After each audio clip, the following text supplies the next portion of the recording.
Good morning बच्चा party. Hope आप सब अच्छे हो गए। अब बोर्ड्स भी आने वाले हैं पास, ईयर भी एंड होने वाला है। So we are starting with our class 12 की सीरीज़। आई नो बोर्ड्स आने वाले हैं, इसलिए मैं पहले थ्योरी पार्ट जितना भी है तुम्हारा, मतलब जितना भी पढ़ना पढ़ाना वाली चीज़ है, I cover up and approx next week तक हम ट्राई करेंगे कि क्लास 12 की सीरीज़ को ख़त्म कर दें। बिकॉज उसके बाद फिर नेक्स्ट वीक नहीं तो उससे नेक्स्ट वीक, बिकॉज थोड़ा ऐसे प्रोसेस में चलना है हमें। मैंने आपको एक शेड्यूल भी भेजा था, पूरा मतलब कम्युनिटी पोस्ट पे मैंने डाला हुआ है शेड्यूल कि चैप्टर वाइज दिन वाइज कितना अप्रॉक्स जाके हमारा कंप्लीट हो जाएगा। उसके बाद फिर हम लाइव सेशंस, तुम्हारा PYQs, तुम्हारा रिवीजन, ये सब करेंगे। एंड जैसे ही डेट आती है तुम्हारी बोर्ड की, उसके पहले से ही approx I try out 2 to 3 weeks पहले ही मैं स्टार्ट कर दूँ आपके PYQs और रिवीजन वाला session and live sessions. And या so that was all about. And और कुछ अगर आपको हेल्प चाहिए या कुछ है एंड मेरे हैंड रिटन नोट्स चाहिए तो प्लीज़ कमेंट्स में डालना, मेल करना। एंड गूगल ड्राइव की मैंने अपने चैनल के डिस्क्रिप्शन में एक लिंक दी हुई है, तो उस पर तुम्हारा माइंड मैप्स और जितने भी मैं PPT पढ़ा रही हूँ वो PPT एंड PYQs की भी अपलोड करूँगी मैं फ़ोटोज़, तो ये सब आपको वहाँ पे मिल जाएंगी। एंड और क्या चीज़ है, एंड हाँ एक चीज़ और, let me tell you a simple and बहुत बेसिक चीज़ में, मैं जितना भी क्लास 11th क्लास 12th या BA फिज़िकल एजुकेशन या BP एड या फिर CUT का पढ़ाऊँगी, मैं ऐसा नहीं हूँ कि जैसे बुक में एक एक लाइन लिखी हुई है तो उसको पूरा रट रट के पढ़ाऊँगी, नहीं। Because I have passed on, मैंने 11th कर लिया, 12th कर लिया, ऑफकोर्स ग्रेजुएशन ऑल्सो, तो मुझे पता है कितना चीज़ आता है। तो I will cover up only the important topics. And मैं PPT में भी जो ये तुम्हें ये सब पॉइंट्स वगैरह दिखते हैं ना, दीज आर नॉट कि क्या बोलते हैं तुम्हें मिले कि यार ये तो 3 ही पॉइंट लिखे थे और बुक में 5 दिए हुए हैं। मैंने से मेन पॉइंट लिखे हुए हैं। लिखने और उस स्लाइड्स को पढ़ने से ज़्यादा मेरी वॉइस को सुनो, वो ज़्यादा तुम्हारे लिए हेल्पफुल रहेगी। एंड बच्चे, मैं तुमको एक सीरियसली चीज़ बताऊँ, फिज़िकल एजुकेशन कोई टफ सब्जेक्ट नहीं है, बहुत स्कोरिंग सब्जेक्ट है। एंड ऑफकोर्स मेरी भी परसेंटेज इसकी वजह से बहुत इंक्रीज़ हुई थी। एंड और क्या चीज़ है, या पॉइंट के स्लाइड्स के पॉइंट्स पे मत इतना फोकस करना, जस्ट हैव अ लुक कि अच्छा इस मैंने बस स्लाइड्स में जो पॉइंट्स डाले हुए हैं ना वो है कि इस टॉपिक के अंदर क्या क्या चीज़ है, एंड जो एक्सप्लेन कर रही हूँ वो मैं बाय वर्ड्स कर रही हूँ explain. And okay, let's start the chapter 1, planning in sports. अब ओके, अब इंट्रोडक्शन लेते हैं प्लानिंग इन स्पोर्ट्स का। प्लानिंग इन स्पोर्ट्स का मतलब होता है फ्यूचर की स्पोर्ट्स एक्टिविटीज़ को पहले से ही हम डिसाइड करके रखें। मतलब इसमें हम ये प्लान करते हैं कि क्या करना है, कैसे करना है, कब करना है और कौन करेगा। प्लानिंग स्पोर्ट्स मैनेजमेंट का बेस होती है। अगर प्लानिंग नहीं होगी तो स्पोर्ट्स इवेंट तुम्हारे टोटली अनऑर्गेनाइज्ड हो जाते हैं। प्लानिंग से गोल्स क्लियरली तुम्हें डिफाइन होते हैं, जैसे टूर्नामेंट कंडक्ट कराना है, ट्रेनिंग शेड्यूल कब बनाना है, कितना बनाना है। प्लानिंग से रिसोर्सेज का प्रॉपर यूज़ होता है, एक्स्ट्रा कुछ डैमेज नहीं होता है। अब रिसोर्सेज में हम क्या इंक्लूड करते हैं, जैसे मनी हो गया, ग्राउंड हो गया, इक्विपमेंट हो गया, तुम्हारा मैन पावर हो गया। स्पोर्ट्स में प्लानिंग शॉर्ट टर्म और लॉन्ग टर्म के बेसिस पे की जाती है। प्लानिंग कन्फ्यूजन को रिड्यूस करती है, लास्ट मिनट प्रॉब्लम अवॉइड करती है। प्लानिंग से कोऑर्डिनेशन तुम्हारी इम्प्रूव होती हैं, प्लेयर, कोचेस, ऑफिशियल्स के बीच के नेटवर्क्स भी अच्छे होते हैं। एंड इसलिए प्लानिंग स्पोर्ट्स में बहुत इम्पॉर्टेंट होती है। सो if I talk about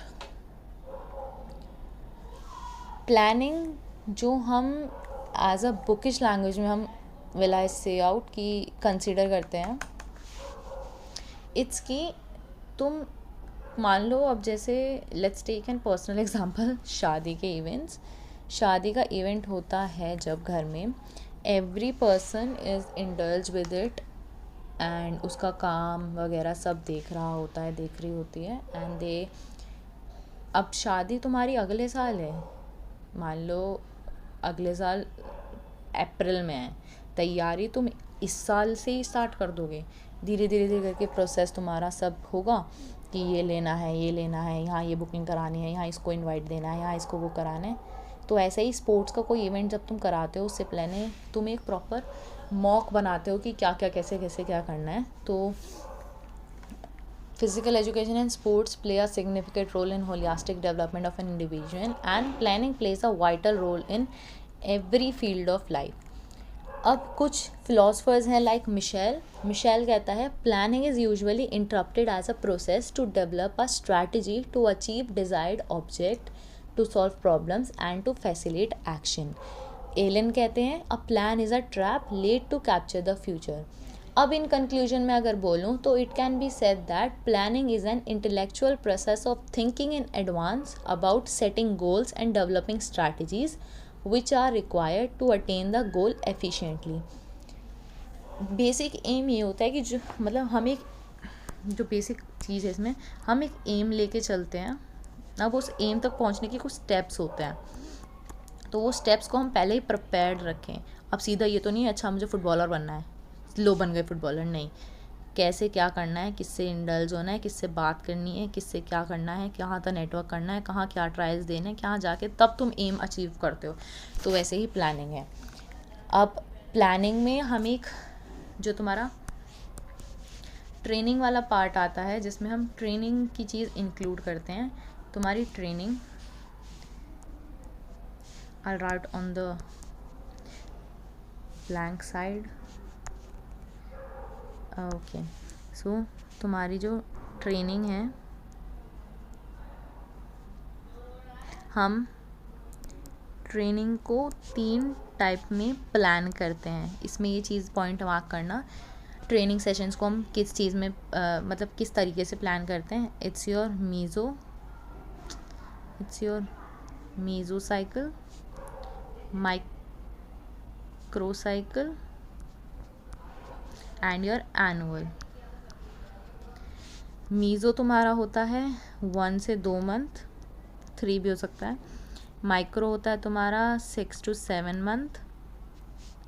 annual होता है 1 ईयर। मतलब ये तुम्हारी ट्रेनिंग के साइकिल्स हैं कि अगर मान लो तुम्हारा टूर्नामेंट अब दिसंबर चल रहा है, जैसे अब तुम्हारा टूर्नामेंट फेबररी में है या मार्च में है, तो तुम जनवरी फेबररी पूरा मार्च प्रैक्टिस करोगे। तो ये एक शेड्यूल हुआ कि अच्छा मार्च में इवेंट है और छोटे ही टर्म टाइम में इवेंट है, तो कितना पहले प्रैक्टिस स्टार्ट करनी है। अब माइक्रो होता है 6-7 महीने, जैसे अगले साल तुम्हारा अगस्त में टूर्नामेंट है, तो शेड्यूल कैसे बनाना है कि अच्छा इस मंथ हम ये ड्रिल्स करा सकते हैं, इस मंथ हम ये ड्रिल्स करा सकते हैं, इतने टाइम पहले से स्टार्ट करेंगे। अब एनुअली तुम्हारा होता है ईयर वाइज, मतलब 1 साल में, जैसे तुम्हारा 4 साल में एक बार इवेंट हो रहा है, ऐसे में मतलब कितना टाइम पहले प्रैक्टिस स्टार्ट करानी है, शेड्यूल तुम्हारा ट्रेनिंग का बनाना है। तो दीज आर योर साइकिल्स कि कब कब हम शेड्यूल बनाते हैं। दीज टाइप्स के ही इन 3 के अंदर ही तुम्हारे इवेंट सारे होते हैं। So this was all about this, and now let's have objectives of planning in sports। इसके जैसे to reduce unnecessary pressure of immediacy, to maintain a good control over all the activities, to facilitate proper coordination, to reduce the chances of mistakes, to increase efficiency, to enhance creativity, to enhance your sports performance, ये सब तुम्हारे objectives में आते हैं। अब planning का main M objective होता है smooth functioning of sports activities, मतलब इससे स्पोर्ट्स इवेंट्स प्रॉपर्ली कंडक्ट होते हैं। प्लानिंग का एक गोल होता है टाइम और मनी सेव करना। प्रॉपर प्लानिंग से वेस्टेज थोड़ी कम होती है तुम्हारे सोर्सेज की। पैसा मतलब प्लानिंग कर लोगे तो जो तुम्हारा इवेंट है पैसा कम लग सकता है पर ज़्यादा नहीं लगेगा अगर तुम प्लान करके चलो।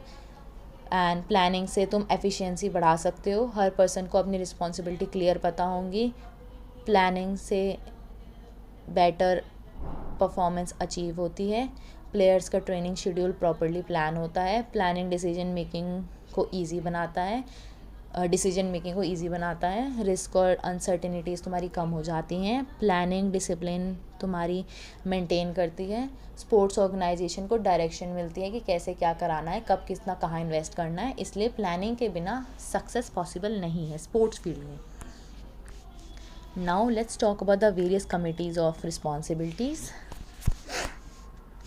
टॉप पे तुम्हारा एडमिनिस्ट्रेटिव है, then executive, then organising committee ही तुम्हारा मेन होता है ओवरऑल सब कुछ कराने में। So let's talk about your committees. ये कमिटीज़ क्या हैं जो एक इवेंट को सक्सेसफुल बनाने में हेल्प करती हैं। किसका क्या काम होता है, ज़्यादातर यही आता है कि मतलब क्वेश्चन आते हैं कि what are the committees used to plan an event, ऐसा, या फिर what are the key factors which helps an event to be successful, तो उसमें तुम ये लिखते हो। तो एज सच काइंड्स ऑफ तुम्हारे आते हैं। So first you right is what is committees, कि कमिटीज़ एक ऑर्गेनाइजेशन बॉडी है जो डायरेक्शन देती है किसी काम को करने के लिए। So now let's first talk about your publicity committee. ये तुम्हारे printing, holder, boards, announcements, date, venue, sports events, मतलब पहले ही इंस्टीट्यूशंस को इन्फॉर्म करके रखते हैं, मतलब तुम्हारी इवेंट को पब्लिश करने के लिए होते हैं ये। Boarding and next we talk about is transportation committee. ये तुम्हारे प्लेयर के रिगार्डिंग होते हैं, प्लेयर और ऑफिशियल्स के। इनकी मेन ड्यूटी होती है ट्रांसपोर्टेशन की अरेंजमेंट कराना, मतलब वेन्यू से स्पोर्ट्स इवेंट जहाँ हो रहा है वहाँ तक आना, तुम्हारा वापसी रूम पे जाना जहाँ पे तुम बोर्ड हुए हो वो।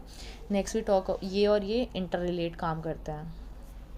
बोर्डिंग एंड लॉजिंग कमेटी की बात करूँ तो ये तुमको अकोमोडेट करते हैं मील, मतलब मील्स के लिए अकोमोडेशन देते हैं, रहने सहने का ये सब चीज़ देखते हैं, तुम्हारा रूम नंबर्स, तुम्हारा बैग्स वगैरह का। Next we talk about is decoration ceremony. ये सेरेमनी कमेटी, इसका काम होता है कि ओपनिंग क्लोजिंग कराना, विक्ट्री सेरेमनी कराना, एंड यही कमेटी तुम्हारे ट्रॉफीज़, मेडल्स और सर्टिफिकेट्स लेती है। अब 1 मार्कर में ये क्वेश्चन आता है कि which committee helps you arrange the trophies, medals and certificates, या फिर कौन सी committee trophies and medal certificates लाती है। So this is decoration ceremony committee.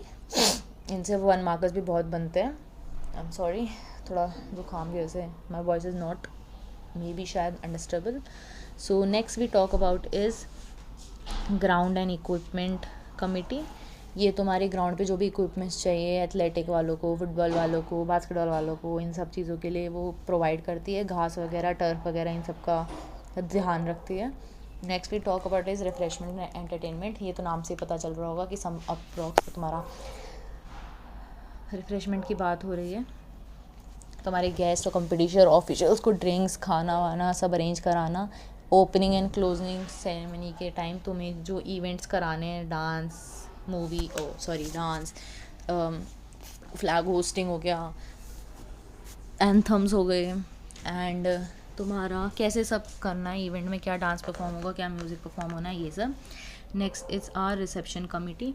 Reception committee का तुम्हारा काम वेलकमिंग करना होता है चीफ गेस्ट को ओपनिंग एंड क्लोजिंग सेरेमनी के टाइम पे, and also to welcome your guest and spectators.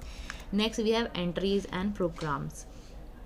इसमें तुम्हारा काम होता है कि जितने भी एंट्रीज, मतलब जैसे मान लो अगर मेरे कॉलेज को या मेरे स्कूल को एक इवेंट कराना है तो वो एक बैनर होल्डिंग निकालेगा, कुछ इंस्टीट्यूशंस में वो इन्फॉर्मेशन भेजेगा कि ये इवेंट होने वाला है, आओ पार्टिसिपेट करो। तो यही चीज़ इसका काम होता है, एंट्रीज़ लेना, गेस्ट के लिए, स्पेक्टेटर्स के लिए सीट्स अरेंज करानी, गेम के फिक्चर्स बनाने, एंड प्रिंटिंग का काम भी इसमें हेल्प करता है, सोवेनियर्स सर्कुलेट कराने ऑफिशियल्स टीम्स एंड सब में। And next we have committee for officials. समझ आ रहा होगा ऑफिशियल्स के रिगार्डिंग है। ऑफिशियल्स में तुम्हारा जज, अंपायर, एथलेटिक मीट पे recorders, clerk of course, stars, marshals, track umpires, time keeper, lap scorers, ये सब लोग आते हैं मेनली, और ऑफिशियल रेफरीज, जज एंड रिकॉर्ड जो लेते हैं वो। Next we have announcement committee. Announcement committee तुम्हारा काम होता है कि इस इवेंट का परफॉर्म, जैसे अब 400 मीटर रेस हो गई, नेक्स्ट इज़ 800 मीटर रेस, तो उसको अनाउंस करना, ये सब का काम होता है। ऑफिशियल्स को भी रनिंग कमेंट्री देना, ये काम होता है। फर्स्ट एड से नाम से पता चल रहा होगा, कोई प्लेयर या स्पेक्टेटर या फिर तुम्हारा ऑफिशियल्स घायल हो जाते तो उनको हैंड टू हैंड मेडिकेट कराना। फाइनेंस कमेटी तुम्हारा सारा फाइनेंशियल बजट देखती है about your income and expenditure. अब इसमें तुम्हारा एक क्वेश्चन और जो आता है वो आता है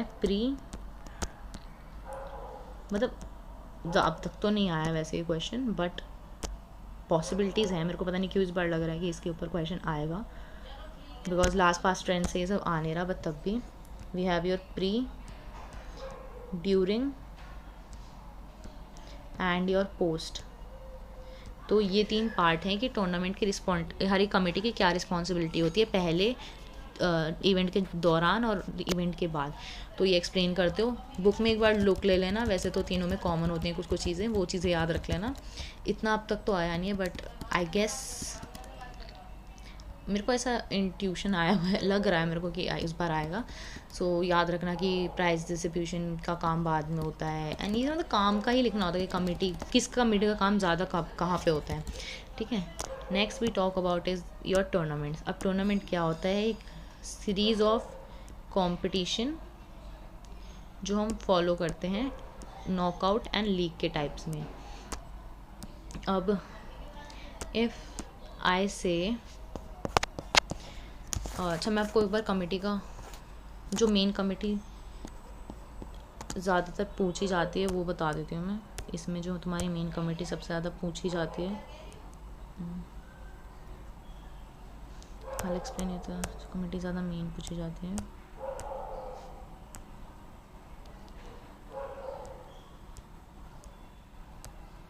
ये दोनों एक साथ काम करते हैं। ऐसे डू दिस,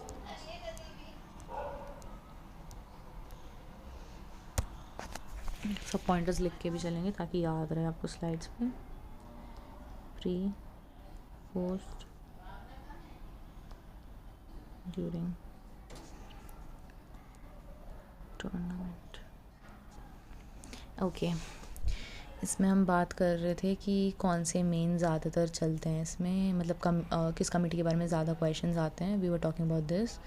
तो इसमें तुम्हारा जो ज़्यादातर कमेटी मतलब जिसके बारे में क्वेश्चंस आते हैं, दैट इज़ योर, सबसे पहले तो यही है ट्रांसपोर्टेशन वाला, फिर then your boarding and lodging वाले के रिगार्डिंग भी क्वेश्चन आते हैं, एंड तुम्हारा जो ये फाइनेंस वाला होता है इसके बारे में आते हैं। ऑर्गेनाइजिंग कमेटी आती है, टेक्निकल आती है, एंड ग्राउंड सपोर्ट आती है। मतलब अब मैं छोटा छोटा इनका मेन अगर तुम्हें बता दूँ, लाइक फर्स्ट ऑर्गेनाइजिंग कमेटी तुम्हारा मेन है इसमें, बिकॉज यही सारे इसके अंडर ही ओवरऑल ये सब चीज़ें आती हैं जो काम होती हैं। तो ऑर्गेनाइजिंग कमेटी पूरा इवेंट को सुपरवाइज़ करती है।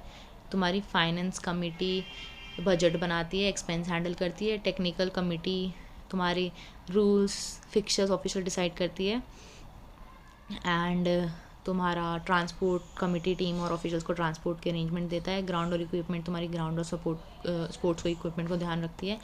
कमेटीज़ का मेन काम, मतलब ये लिख कर आना इन कंक्लूजन में कि कमेटीज़ का काम होता है वर्कलोड डिवाइड करना, वर्कलोड को डिवाइड करना, और इससे वर्कलोड डिवाइड करना, इससे हर कमेटी की रिस्पॉन्सिबिलिटी ईजिली तुम्हारी मूवेबल स्मूथ काम करेंगी, एंड हर कमेटी अपनी रिस्पॉन्सिबिलिटी के लिए आंसरेबल होगी, and event smooth and successful होगा। नेक्स्ट वी टॉक अबाउट इस टूर्नामेंट। मैंने आपको वही बताया भी टूर्नामेंट क्या होता है। सीरीज़ जो काम करती है दो फॉर्मेट में, that is your knockout and league. तो इफ़ आई से अबाउट, पहले मैं टूर्नामेंट के बारे में कुछ बोलूँ, मतलब अगर आपको टूर्नामेंट के लिए भी कुछ शॉर्ट लाइन ऐसी चाहिए हो लिखने के लिए कि अच्छा यार ये तो ज़्यादा बड़ी हो रही है, बुकिश लैंग्वेज में टूर्नामेंट को हम शॉर्ट में क्या बोल सकते हैं, कैसे। सो if I say what is tournament, तो टूर्नामेंट तुम्हारी मतलब इन इंग्लिश में मैं बताती हूँ, लिखो that series of sport in which one team finally wins and rest of team loses the match. In Hindi मतलब मीडियम से जो पढ़ते हैं बच्चे उनके हेल्प के लिए, टूर्नामेंट एक ऐसा कंपटीशन है, एक ऐसा सीरीज़ है जो स्पोर्ट्स में चलता है जिसमें एक टीम जीतती है एंड बाकी टीम्स हार जाती हैं। तो इसकी इम्पोर्टेंस क्या होती है टूर्नामेंट की? Development of sports skills, propaganda of sports, helpful in selection of players, development of national and international integration, development of social qualities जैसे तुम्हारी brotherhood, cohesion, discipline, sources of recreation. तो अब टाइप्स ऑफ टूर्नामेंट मैंने आपको बताई दिए, ये दोनों होते हैं, बट इनके अंदर भी 4 टाइप्स और आते हैं जो इनको स्पेसिफाई करते हैं। I take you to your book वाली PDF, वहाँ से पढ़ते हैं, देन विल टॉक अबाउट आगे की चीज़ें, will get back to your book and then will continue. Types of tournament जो मैं बोल रही थी कि लीग, और जो तुम्हारा मेन जो तुम्हारा होता है that's your league and knockout, इसके अंडर तुम्हारे 4 टाइप्स आते हैं। तो वो 4 टाइप्स क्या हैं वो पढ़ने हैं हमें. So it's your knockout tournament, combination tournament, league and round robin tournament and challenge tournament.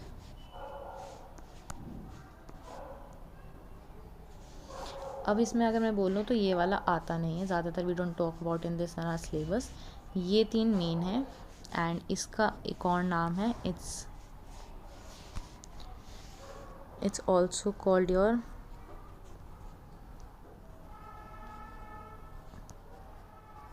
Berger system. Mister Berger ने ये टाइप ऑफ टूर्नामेंट बनाया था. सो लेट्स टॉक अबाउट आगे इनके बारे में. नॉकआउट टूर्नामेंट क्या होता है, I give you a brief of पहले सबका इनमें, ठीक है. नॉकआउट टूर्नामेंट में जो टीम हार जाती है वो एलिमिनेट हो जाती है. कुछ बेसिक पॉइंट्स याद रखना. एंड ऑल्सो बिफोर ये टॉपिक स्टार्ट करने से पहले लेट मी टेल यू, हम अभी सिर्फ थ्योरी पार्ट पढ़ रहे हैं. अब इसमें जितना भी तुम्हारा फिक्चर्स का, सीडिंग कैसे लगती है, सुपर सीडिंग कैसे लगती है, एलिमिनेट कैसे होते हैं, राउंड्स कैसे लिखे जाते हैं, ये सब हम एक सेपरेट वीडियो में पढ़ेंगे. फ़िलहाल इस चैप्टर में इधर जो अभी ये प्रेजेंट वीडियो में क्रिएट कर रही हूँ, इसमें हम सिर्फ थ्योरी पार्ट पढ़ेंगे. थ्योरी क्लियर हो जाए उसके बाद हमारे सारे चैप्टर्स होते हैं. एंड में हम एक प्रॉपर वीडियो डालूंगी जिसमें तुम्हारा फिक्चर्स कैसे बनता है, सीडिंग कैसे लगती है, सुपर सीडिंग कैसे लगती है, एलिमिनेट कैसे होते हैं, राउंड कैसे निकलते हैं, एंड साइक्लिक कैसे होता है, टैबुलर कैसे होता है, ये सब बताऊंगी. एंड ऑफ द सीरीज़ में ये एक प्रॉपर वीडियो डालूंगी अच्छे से, बिकॉज ये थ्योरी पार्ट नहीं है, ये कैलकुलेशन और थोड़ा तुम्हारा बनाने वाला फिक्चर का पार्ट है. तो बाय हैंड या बाय फेस टू फेस तो मैं तुम्हें एंड में बताऊंगी, बिकॉज अभी मैं अगर इसकी थ्योरी के साथ पढ़ाऊंगी तो मैं समझ नहीं आएगा एंड इसको क्लियरली समझा नहीं पाऊंगी मैं.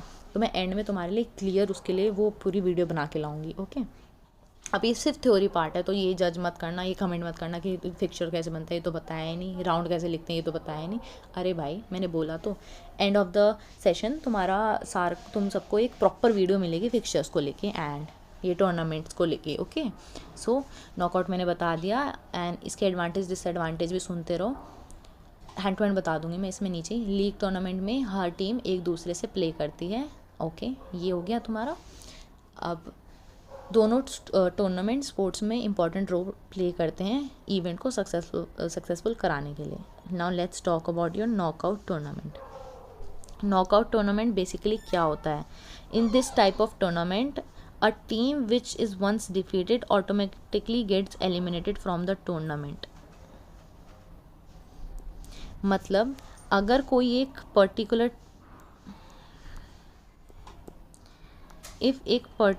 टीम एक टीम से खेल रही है जिसमें एक जीत जाता है एक हार जाता है तो वो टूर्नामेंट से ही बाहर हो जाता है एंड ये कंटिन्यू आगे खेलते हैं.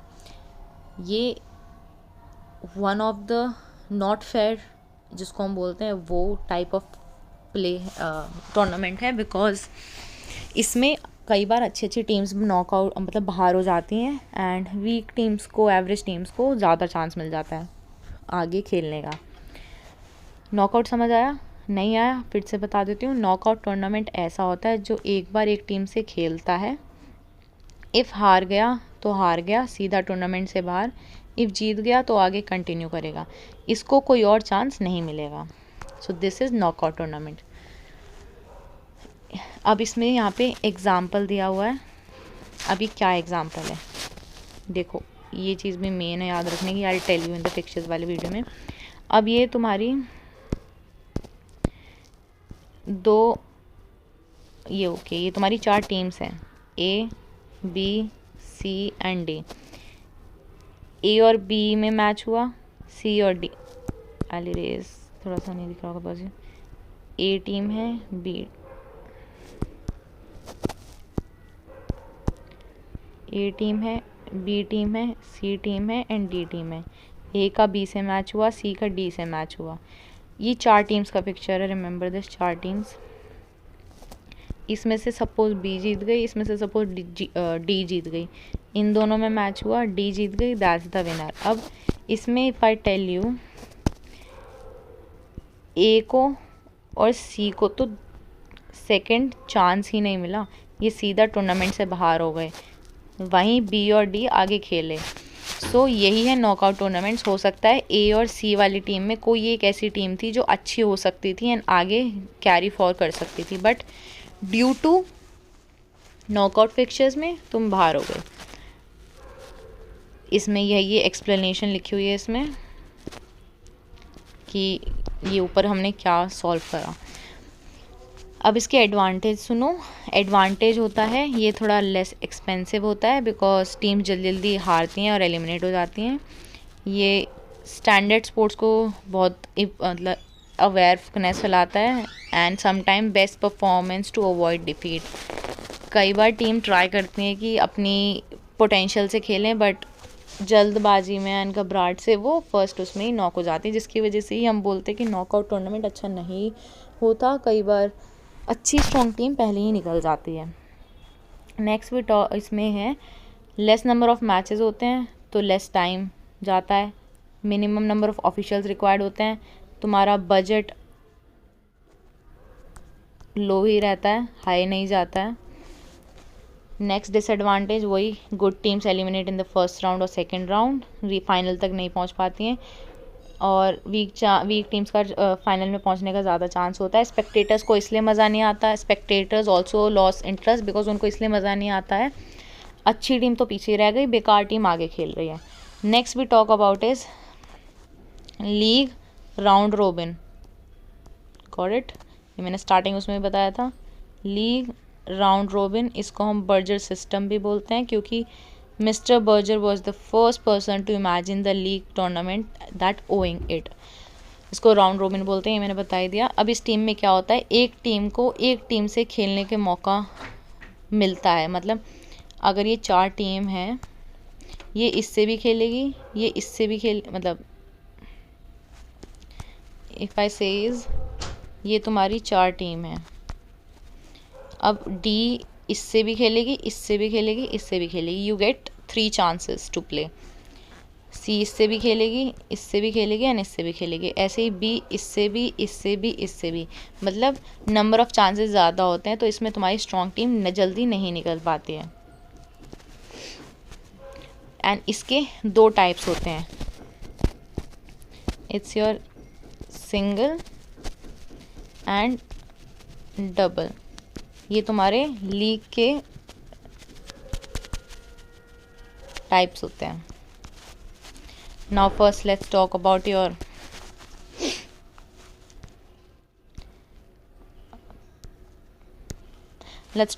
Your single league tournament. Formula main है, remember it.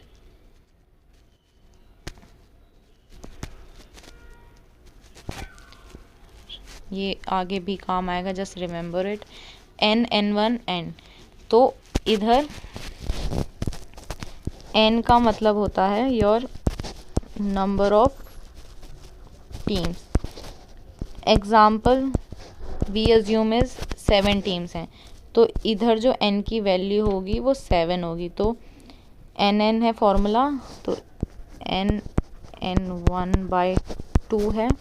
So it would be your 7 minus 1/2. 7 is your number of teams. ठीक, इसमें जो सिंगल लीग का मेन एम होता है, मेन एम नहीं बोलो, मतलब सिंगल लीग टूर्नामेंट में क्या होता है, ये जो एक टीम है इसको एक बार ही मौका मिलेगा दूसरी टीम से खेलने का। ऐसा नहीं है कि एक बार खेल लिया इससे अब दूसरी बार फिर खेल लो, नहीं, बस एक चांस मिलेगा। और डबल लीग टूर्नामेंट लीग में क्या होता है, डबल लीग टूर्नामेंट में formula is this, remember. N वही है, नंबर ऑफ वैल्यूज। एक एग्जांपल नीचे दिया हुआ है। डबल लीग में क्या होता है, अगर ये तुम्हारी 4 टीम है तो 1 team gets 2 chances to play with 1 team, क्योंकि लीग बनता है ऐसे कि ए को बी से भी खिला दो, ए को सी से भी खिला दो, ए को डी से भी खिला दो। ठीक, अब बी को ए से भी खिला दो, बी को सी से भी खिला दो, तो 2 चांसेस हो गए। ये आगे फिक्चर्स वाली वीडियो में आपको और अच्छे से समझ आएगा। Just remember the formulas and theory part. अभी इसका एडवांटेज क्या होता है, strong deserving teams gets victory, maximum opportunities मिलती हैं तुम्हें परफॉर्मेंस दिखाने के लिए। And popular through number of matches ज़्यादा होते हैं, तो पॉपुलर ज़्यादा होता है, ऑडियंस को spectators also have a good opportunity to watch the game. A team need not to wait to win against the team playing the match. Officials difficulty नहीं होती है प्लेयर्स और टीम के लिए, बिकॉज ऑफिशियल्स भी कई बार सोचते हैं कि ये टीम डिजर्विंग थी, इसको नहीं मिला चांस। डिसएडवांटेज इसलिए क्योंकि लंबा मैचेस चलते हैं, तो more time, more cost, and बहुत ज़्यादा जगह चाहिए होती है, waste of time and money. Arrangements भी ज़्यादा चाहिए होती हैं ऑफिशियल्स के लिए, and sometimes unable to find और शो गुड परफॉर्मेंस, क्योंकि थक जाते हो बैक टू बैक मैचेस खेलते हो। Third we have type of tournament is combination tournament. इसमें जो हम तुम्हारा नॉकआउट और लीग पढ़ते हैं, इसी को फर्दर दो टाइप्स में और डिवाइड कर रखा है। तो वो 2 टाइप्स क्या हैं? It's your knockout come knockout, knockout come league, league cum league, league cum knockout. Knockout come knockout में क्या है? नॉक से ही नॉक होगा, ये याद रखना, नॉक से ही नॉक होगा। नॉकआउट टूर्नामेंट में हम जोन जो लिख रहा है, इस जोन को हम इन अ नॉर्मल लैंग्वेज, अगर मैं बोलूँ कोई खेलने वाला वीडियो देख रहा है उसको पता होगा, पूल्स बनते हैं, pool A, pool B, pool C, pool D, मतलब एक स्पेसिफिक जोन एरिया के एक पर्टिकुलर हम स्टैंडर्डाइज्ड वो बना देते हैं जोन। तो जैसे अब एक पोल ए हमने बना दिया, ये पोल सी, पोल डी बना दिया। अब पोल ए के जो प्लेयर्स हैं वो आपसी में पहले खेलेंगे, पोल सी के आपसी में, पोल बी के आपसी में, पोल डी के आपसी में। अब इनमें जो विनर निकलेगा, अभी तो ये पोल में अपने आप के अंदर ही खेल रहे थे, अब इसमें जो बाहर जीत जाएंगे, अब ये जो मेन गेम होगा वो इन जोन्स के बीच में होगा। Zone A, zone B, zone C से कौन निकला, जोन डी से, पोल ए से, पोल बी से, पोल सी से, पोल डी से कौन जीता, अब इनके बीच होगा नॉकआउट। अब इसमें जो और टीम्स रह गई वो रह गई, मतलब जल्दी जल्दी ख़त्म होने वाला मैच सिस्टम है। अगर मैं इसे बोलूँ तो लीग कम लीग में जैसे नॉकआउट हुआ, पहले ये आपसी में खेलेंगे, देन ये जोन्स में खेलेंगे।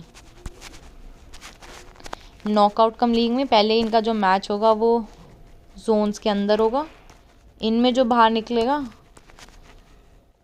वो जोन टू जोन लड़ेगा। अभी आपसी में लड़ रहे थे, अभी जोन टू जोन लड़ेंगे, बट लीग फॉर्मेट में। इसमें इनको चांस मिलेगा खेलने का बार बार। लीग कम नॉकआउट में पहले बहुत सारी अपॉर्चुनिटीज़ दी जाएंगी एक टीम को कहीं से खेलने के लिए, उसके बाद फिर जो रियल विनर होगा वो नॉकआउट के थ्रू निकलेगा। नेक्स्ट यही इनकी, अब हमारा फिक्चर्स वगैरह आ जाता है। Will have a look afterward, अलग जो मैं सेपरेट वीडियो बनाऊंगी उसमें हम फिक्चर्स के बारे में पढ़ेंगे, बाय वगैरह सब उसमें पढ़ेंगे, टाइप, साइक्लिक, तुम्हारा टेबुलर हो गया, एवरीथिंग विल स्टडी उस वीडियो में। Now let's continue the PPT slides. yes we were on the tournaments। ये मैंने आपको बता ही दिए टाइप्स वगैरह एंड फिक्चर्स और सीडिंग्स का एक, अगर तुम्हें एक ब्रीफ दे दूँ मैं, बिकॉज इसमें भी थ्योरी तुम्हारा लिखने वाला पार्ट है, वो हम बाद में करेंगे। तो फिक्चर्स का मतलब होता है मैचेस को प्रॉपर अरेंजमेंट देना, सीडिंग का मतलब होता है स्ट्रॉन्ग टीम को अलग अलग प्लेस करना ताकि वो पहले ही नॉकआउट ना हो जाए, and seeding fair play competition को इंश्योर कराने के लिए होती है। फिक्चर्स कन्फ्यूजन को अवॉइड कराता है, टीम्स को पहले से शेड्यूल पता होता है, टाइम मैनेजमेंट तुम इजी बनाते हो, एंड इसलिए फिक्चर्स और सीडिंग प्लानिंग का बहुत इम्पॉर्टेंट पार्ट है। नेक्स्ट तुम्हारा इंट्रामोरल एंड एक्स्ट्रामोरल, वर्ड से ही समझ आ रहा होगा। इंट्रामोरल तुम्हारा स्कूल कॉलेज के अंदर होता है, जिसका एम मैक्सिमम तुम्हारा एम, जिसमें तुम्हारा एम होता है मैक्सिमम पार्टिसिपेशन लाना। एक्स्ट्रा मोरल तुम्हारा इंस्टीट्यूशंस के बीच होता है, जिसमें तुम कॉम्पिटिटिव नेचर को फाइंड करते हो। इंट्रा मोरल्स तुम्हारी फिटनेस और रिक्रिएशन के लिए होता है। एक्स्ट्रा मोरल्स तुम्हारी परफॉर्मेंस और एक्सीलेंस के लिए होता है, एंड दोनों ओवरऑल डेवलपमेंट में हेल्प करती हैं। अब एक और अगर एक बताऊँ, just remember intra moral is your inside, ये लिख कर आना, नंबर सच में बहुत गेन होते हैं, आई पर्सनल एक्सपीरियंस से बता रही हूँ। ये होता है तुम्हारा आउटसाइड द वॉल, अब इनके अगर एग्जांपल्स दूँ इंट्रामोरल और एक्स्ट्रामोरल का, इंट्रामोरल का तुम्हारा इंटर डिपार्टमेंट हो गया, हाउस हो गया, इंटर हाउस जो खेलते हो, एक्स्ट्रा मोरालिस और inter college, inter school, nationals, internationals and many more तुम्हारा। तो ये इंट्रा और एक्स्ट्रा मोराल में आता है। इनके ऑब्जेक्टिव्स वगैरह याद करके जाना, मतलब कि क्यों कराते हैं इंटरमोरल से एक्स्ट्रा मोरल। जैसे मैंने आपको स्टार्टिंग में भी अभी शुरू में भी मैंने तुम्हें बोला कि पार्टिसिपेशन बढ़ाने के लिए, कॉम्पिटिटिव नेचर के लिए एंड अच्छे प्लेयर को बाहर निकालने के लिए। कई बार बच्चा शर्मा रहा होता है बट इन गोइंग एक्टिविटीज़ में वो अपने आप को शो करता है एंड वो थोड़ा खुलने लगता है एंड फिर वो आगे जाके और अच्छा खेलता है। एंड एवरी ऑब्जेक्टिव्स यही होता है कि provide opportunity to every student to participate in games and sports, to develop leadership qualities among students, to develop cooperation, recreation, sportsmanship लाने के लिए, अपॉर्चुनिटीज़ को लेने के लिए, अपनी एक पर्सनैलिटी बनाने के लिए, ये सब होता है। एंड इसके थोड़े बहुत एग्जांपल्स लिख देना। वैसे मैंने बताया आपको इंटर कॉलेज और ये सब हो गया। एंड एक्स्ट्रा मोरल में भी यही तुम्हारा outside college and all of this stuff. Next is a specific sports program, like तुम्हारा sports day, health for run, unity for run, run of specific cause like तुम्हारा एड्स, डेंगू, इन सब के लिए। ये बेसिकली तुम्हारे अवेयरनेस फैलाने के लिए रन होते हैं। सो स्पोर्ट्स डे स्टूडेंट्स को स्पोर्ट्स के लिए मोटिवेट करता है। हेल्थ रन फिटनेस अवेयरनेस बढ़ाता है। रन फॉर यूनिटी तुम्हारा नेशनल इंटीग्रेशन को प्रमोट करता है। रन फॉर फन पार्टिसिपेशन को इनक्रेज कराता है। ये प्रोग्राम्स हेल्दी लाइफस्टाइल्स प्रमोट करने के लिए होते हैं एंड सोशल बॉन्डिंग और डिसिप्लिन डेवलप कराने के लिए होते हैं। नेक्स्ट वी हैव, ये मैंने कुछ एग्जांपल्स लिए थे बट देन इन बिटवीन ही वीडियो के मैंने सोचा कि एक सेपरेट वीडियो बनाऊं, बिकॉज ऐसे तुम्हें समझ नहीं आएगा। बहुत ज़्यादा प्रैक्टिकल पार्ट है, नॉट अबाउट थ्योरी पढ़ाने का कि बोल के ही बता दूं कैसे होता है। ये फार्मूलाज हैं कि अपर हाफ कैसे निकलता है, लोअर हाफ कैसे निकलता है, नंबर ऑफ़ बाइस कैसे निकाले जाते हैं, मैच कैसे कैलकुलेट होंगे, राउंड कैसे कैलकुलेट होंगे। तो ये एक लुक ले लो, बस एक क्वेश्चन था, एक उसका सॉल्यूशन है ये तुम्हारा लीग का टूर्नामेंट का था। ये तुम्हारा साइक्लिक मेथड कैसे निकलता है एंड तुम्हारा टैबुलर वगैरह भी होता है। सो या this was all about this chapter and don't worry, I will surely give you a video of तुम्हारा फिक्चर्स का सब, कि कितने टाइप्स के फिक्चर्स बनते हैं, कितने टूर्नामेंट्स में बनते हैं, सीडिंग क्या होता है, सुपर सीडिंग क्या होता है, बाय क्या होता है, मैच कैसे निकलते हैं, राउंड्स कैसे निकलते हैं, फॉर्मूलाज क्या हैं। I will give a specific video for this because ये इंपॉर्टेंट टॉपिक है। आई नो सबसे ज़्यादा स्कोरिंग भी ये है, 4 to 5 मार्क का एक क्वेश्चन आता है एंड 2 मार्कर्स में तो तुम्हारा फॉर्मूले का आ जाता है। तो टेंशन नॉट, प्रॉपर एक वीडियो दूंगी जिसमें तुम्हें फिक्चर्स कैसे निकालना है सब चीज़ का बताऊंगी, बट थोड़ा डिले होगा बिकॉज पहले मेरे को सारा थ्योरी पार्ट तुम्हारा कवर कराना है। जो भी इतना भी तुम्हारा प्रैक्टिकली कैलकुलेशन और ये सब वाला होगा मैं एंड ऑफ द सीरीज़ में दूंगी, मतलब क्लास 12 पहले पूरे सारे चैप्टर्स कंप्लीट हो जाएं, उसके बाद एक एंड सेपरेट वीडियो निकालूंगी। हाँ, शॉर्ट्स में थोड़ा मैं तुमको एग्जांपल्स वगैरह का, फॉर्मूलाज वगैरह का शॉर्ट्स दे दूँगी एंड वो तुम रिमेंबर, ये मतलब याद रखना, उस टाइम वीडियो में हेल्प करेगा। और बोर्ड से एक तो मतलब डेट शीट आ जाए तुम्हारे, उसके बाद फिर बोर्ड से 2-3 हफ्ता पहले ही हम स्टार्ट कर देंगे तुम्हारी लाइव सेशंस और hand to hand revisions, PYQs वगैरह सब अपलोड कर दूँगी चैनल पे। वैसे ड्राइव लिंक है जिसमें तुम्हारे माइंड मैप, PPT और PYQs की फ़ोटोज़ मैं अपलोड करूँगी। अब PPT और माइंड मैप तो हैंड टू हैंड होते रहते हैं। एंड और क्या चीज़, और अगर तुम्हें कोई डाउट है कमेंट करना, तुम्हें नोट्स चाहिए मेरे हैंड रिटन, उसके लिए भी कमेंट करना, शेयर, सब्सक्राइब, लाइक सब करो, because I have studied physical education not only 11-12 but in my graduation and of course in post graduation as well। And तो मुझे एक्सपीरियंस है, आई हैव टुक एक्सपीरियंस कि कैसे आंसर लिखना है, कैसे इसमें से मार्क्स निकालने हैं। तो वही मेन पॉइंट्स एंड इंपॉर्टेंट चीज़ें मैं आपको बता रही हूँ, जिससे you will get to have enough number of percentage to enhance your percentage. And yeah, this was all about this chapter and video and my introduction as well. So see you, bye bye, and like, share, comment, subscribe also, and let's meet you in the next chapter tomorrow. Bye bye.